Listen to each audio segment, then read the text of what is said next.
How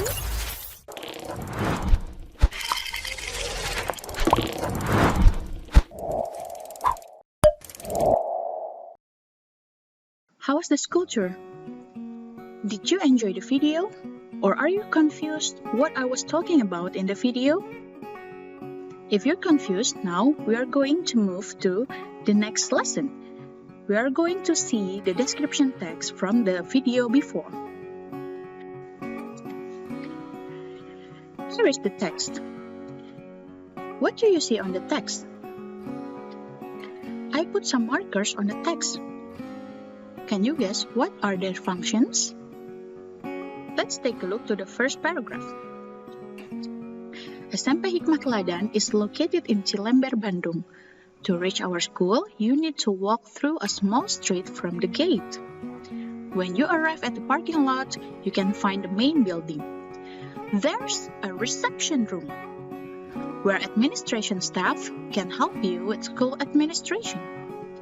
On the first floor, there are 3 classrooms. It used to be classrooms for grade 7. At the edge of the hall, you will arrive at the mosque. Male students and teachers usually do prayer here.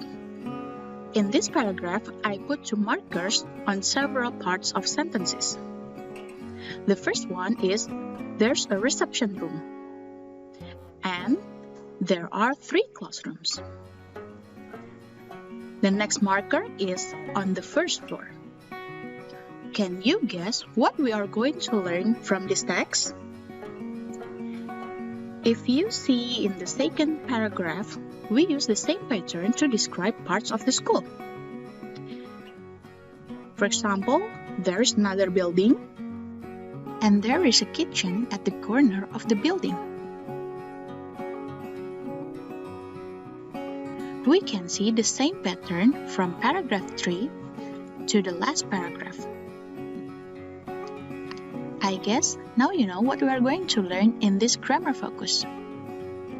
Exactly. We are going to learn how to describe things using there is and there are. There is or there are.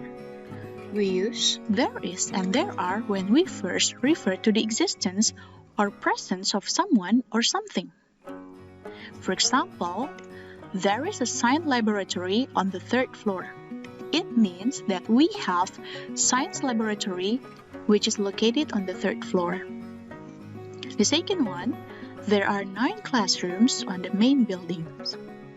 It means we can find 9 classrooms in this building. Can you see the difference between there is and there are? There is or theirs are both singular forms. We use theirs more commonly in informal speaking. For example, there's a canteen on the 2nd building and it is usually full of students at recess time. Second example, our school infirmary is in the library and there's a librarian who can also nurse you when you're sick. It means in the second example, we can use in informal speaking. Next, there are is the plural form of there is and theirs. For example, there are 2 buildings in our school. Besides learning how to describe things using there is and there are, we also learn how to describe position of something or someone. In this lesson, we are going to learn preposition of place. Here, we are going to focus on 3 prepositions of place: in, on, and at. First one, the use of in. This preposition is used first to talk about locations within a larger area. For example, I know my book is somewhere in this room. Can you say it? Second, it is used to talk about workplaces when we see them as a physical location. For example, she works in an open plan office. Next, the use of on. We have 4 functions of this preposition. First, to refer to a position on any surface. For example, I put my painting on the wall. On refers to the surface of the wall. Second, to describe a position of a road. or river, or by the sea, or by the lake. Second example, she takes her dog walking on the path. Third, to talk about the floor in a building. Third example, on the third floor, we can find a school hall. The last one, to talk about being physically on public transport. For example, I was on the bus when you called me. The last preposition we are going to discuss is the use of at.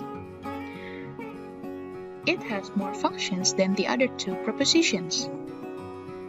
The first one, it is used to refer to a position or location which we see as a point.